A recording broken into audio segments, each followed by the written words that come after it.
Fala devs, tudo bem por aí? Eu sou Wesley Milan, sou programador há 33 anos e sou arquiteto de software especialista em plataformas de alta demanda. E hoje nós vamos falar sobre CDN, porque CDN é a solução para alta demanda de conteúdo estático que você precisa utilizar na sua aplicação. E vai salvar você também de um dos maiores erros do cloud computing, que é utilizar storage para entregar conteúdo estático. E para você que é um inventor ou um programador de final de semana, fica ligado nesse vídeo, porque se você está trabalhando em algum projetinho legal que vai utilizar uma interface para mostrar para o seu usuário como controlar os dispositivos e tudo mais, este vídeo é muito importante para você entender que dá para usar CDN e pagar pouquinho. Fica ligado.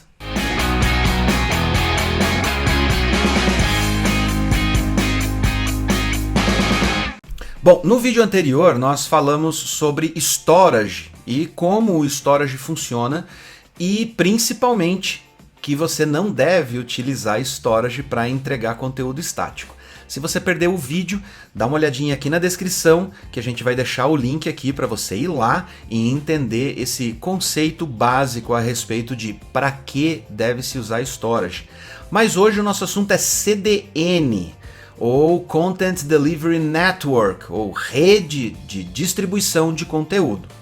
O CDN é uma camada de serviços que normalmente fica entre um site e os seus usuários. A maioria das pessoas nem enxerga essa camada porque ela é transparente. A Amazon tem um serviço chamado CloudFront. O Google também tem o seu serviço de CDN, um dos mais famosos no meio da galera de programação é um chamado Akamai, que é um serviço muito antigo e muito eficiente, eles já estão há muito tempo no mercado e entendem muito bem o que eles fazem, mas o Akamai tem uma faminha de ser careiro e acaba não sendo muito acessível para quem está começando um projeto ou para quem está simplesmente fazendo isso por hobby. Então nós vamos falar um pouquinho sobre CDN e daqui a pouco eu vou dar uma dica baratinha e que traz algumas outras vantagens para você usar na sua aplicação. Vamos começar com um conceito muito fundamental do CDN. Como eu disse, o CDN é uma camada que fica na frente da sua aplicação.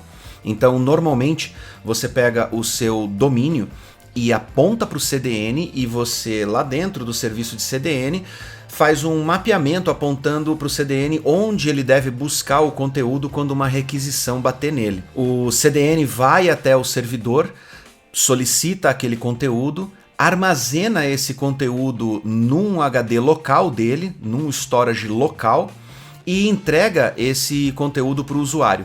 O próximo usuário que vier pedir o mesmo conteúdo, o CDN não vai bater no seu servidor, salvando sua banda e salvando recursos computacionais da sua aplicação. Dessa maneira, o CDN pega essa informação do cache local que ele está armazenando e entrega direto para o usuário, evitando que ele vá até o seu servidor.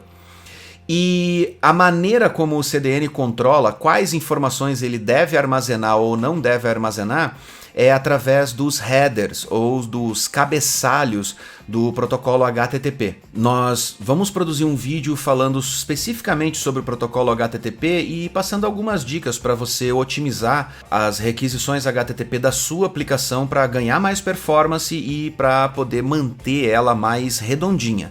Mas agora nós vamos ficar numa explicação mais superficial. Existem alguns cabeçalhos que são passados através das requisições HTTP, como Cache Control ou Experience At, que fazem o controle de quando um determinado conteúdo deve ser armazenado, por quanto tempo ele deve ser armazenado, ou se ele simplesmente deve ser atualizado a cada requisição. Esse mesmo cabeçalho é usado pela camada de CDN, porque a mesma regra que se aplica ao usuário se aplica a ele também.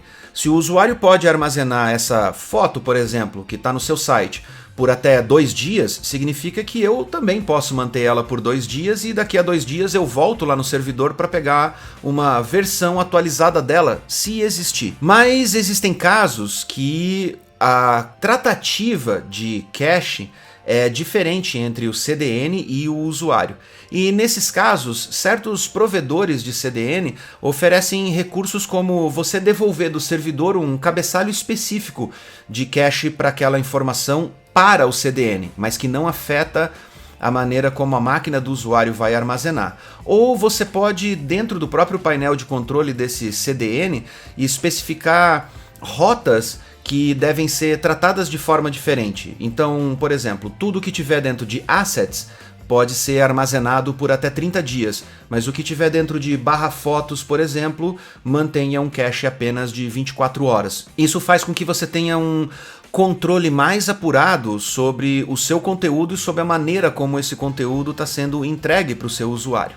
Além disso, outros recursos dos provedores de distribuição de conteúdo incluem acesso às próprias APIs deles, onde você pode listar os conteúdos que estão cacheados e eliminar eles pontualmente do cache, caso você precise fazer uma operação cirúrgica de atualização de conteúdo na sua aplicação. Mas existe uma contrapartida nessa questão de você utilizar um CDN na frente da sua aplicação.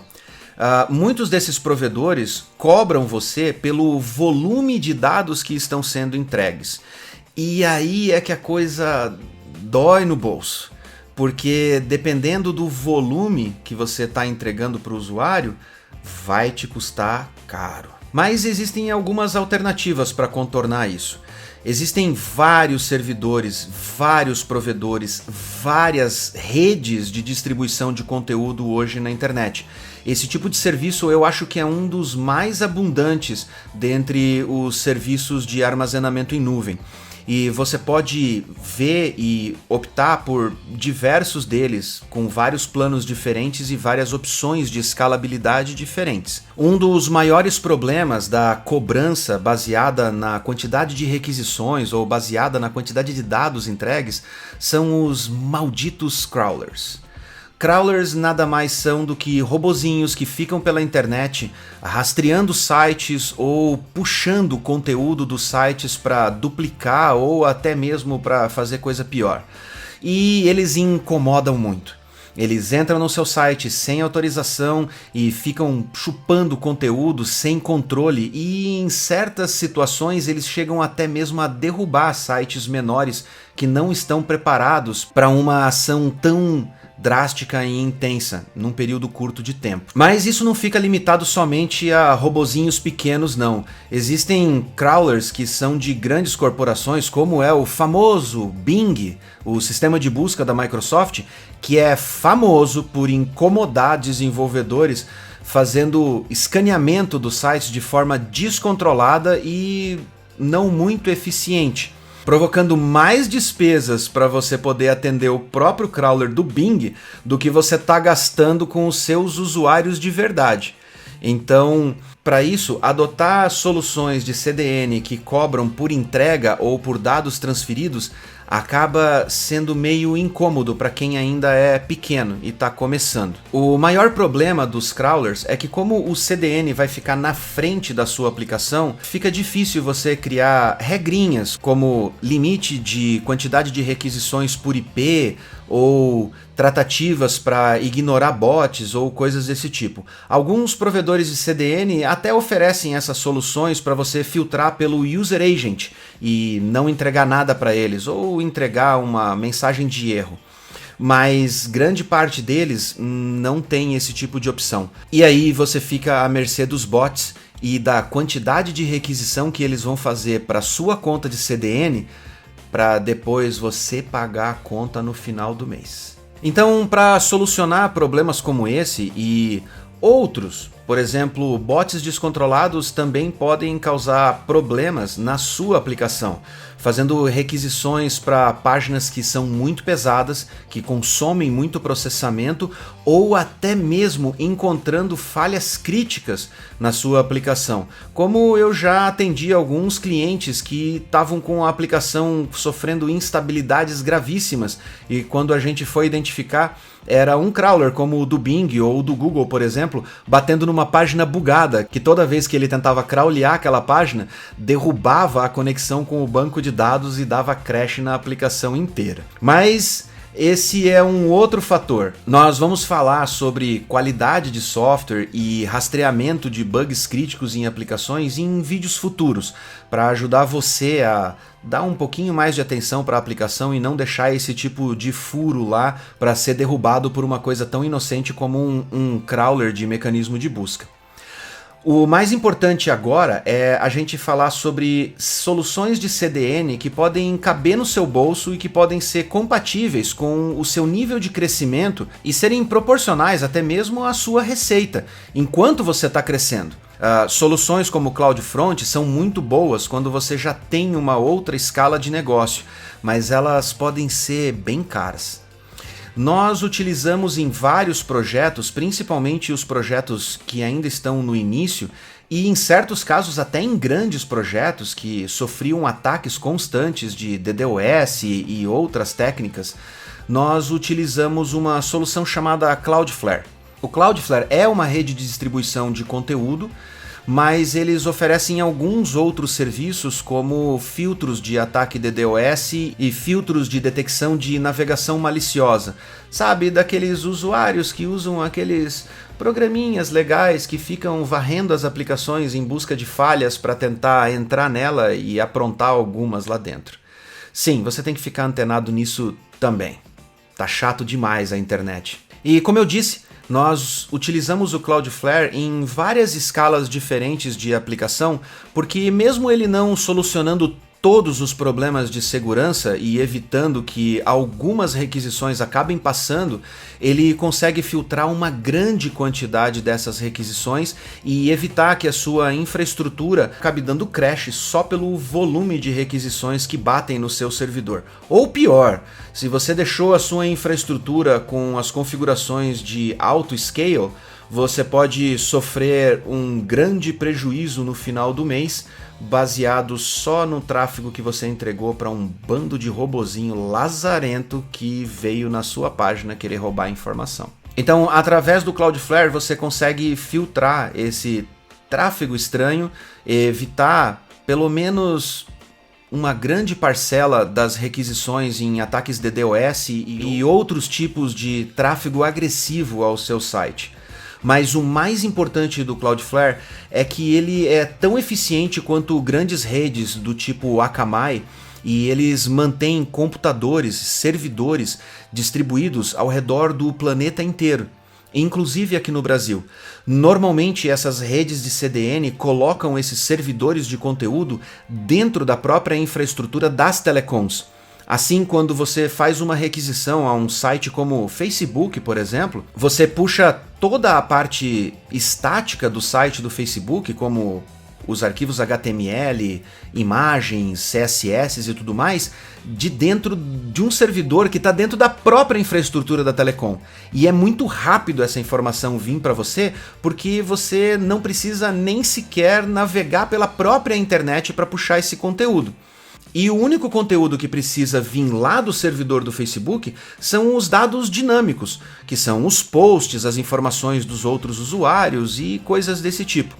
Dessa maneira, a operadora de telecom poupa muita banda de internet, entregando para você praticamente a maior parte das informações que vão consumir o link deles. E eles conseguem vender a imagem de bons moços e de que a sua internet tem uma performance excepcional. Então, putz, já entreguei o segredo das telecoms. Eles trapaceiam, mas é uma boa trapaça, porque isso torna a navegação na internet muito mais leve e faz com que os principais links entre os grandes provedores não seja consumido por dados repetitivos. E isso deixa a internet mais leve para as informações que realmente importam transitar em tempo real. Mas voltando ao nosso amigo Cloudflare, e eu esqueci de falar no começo desse vídeo, deixa eu deixar claro uma coisa aqui, gente. Esse vídeo não está sendo patrocinado pelo Cloudflare, nem pela Amazon, apesar de que eu falei mal do CloudFront, mas beleza. Não está sendo patrocinado pelo Akamai também, droga, eu falei mal do Akamai, eu falei que ele era caro. Bom, eles não vão querer me patrocinar, mas eu não tô sendo patrocinado pelo Cloudflare, ok? Só tô falando porque é uma boa ferramenta que nós já utilizamos em projetos e continuamos utilizando hoje, que nos atende bem, e a gente só tá passando a nossa experiência para que você também possa usufruir dessa ferramenta. E falando nisso, Cloudflare, se quiser bater um papinho aí sobre um patrocínio no canal, tamo na área. Bom, voltando ao Cloudflare, vamos lá. Além de ele oferecer camadas de segurança que podem reter uma boa quantidade de requisições maliciosas e causar prejuízos para você, tanto com o site fora do ar quanto gastando muito dinheiro escalando, o Cloudflare ainda oferece o serviço de CDN distribuído e algumas outras ferramentas, como a otimização desse conteúdo estático para entregas em dispositivos móveis. Então, dá uma olhadinha lá nas opções que o Cloudflare oferece para você entender quais delas podem se encaixar na sua necessidade. Mas eu acho que a mais importante delas é que você pode começar a usar o Cloudflare através de um plano gratuito. Sim, que armazena, cacheia os dados do seu site e entrega eles usando toda a rede distribuída de servidores da Cloudflare no Brasil e no mundo. Mas esse plano gratuito, ele é limitado à quantidade de dados que você está distribuindo. Depois você começa a entrar em faixas de planos, mas mesmo entrando nos outros planos mais caros, dependendo do volume de tráfego que você tem, sai bem mais barato do que você utilizar um Akamai, por exemplo, ou um CloudFront, e aonde você paga por absolutamente cada requisição. O Cloudflare não tem essa cobrança, então é uma boa vantagem para quem está começando, e ele atende bem conforme você vai escalando, mesmo em grande porte. Muito obrigado por assistir o vídeo até aqui, e por favor ajuda a gente compartilhando esse vídeo, se inscrevendo aqui no canal e clicando no sininho para receber notificações, porque nós temos muitos vídeos legais que nós queremos produzir, e para você ficar sabendo quando eles são lançados, clicando no sininho você recebe a notificação no momento que o vídeo entra no ar e você pode ser um dos primeiros a assistir. E não se esqueça, dê um joinha aqui no vídeo se você gostou, é a maneira que a gente tem de saber se o conteúdo que a gente está produzindo realmente está sendo útil para vocês. E se não tiver, deixa o seu comentário aqui embaixo no vídeo e fale: Wesley, preciso entrar mais a fundo em tal assunto, por favor, faça um vídeo sobre isso. Ok? Muito obrigado mais uma vez e nos vemos no próximo vídeo.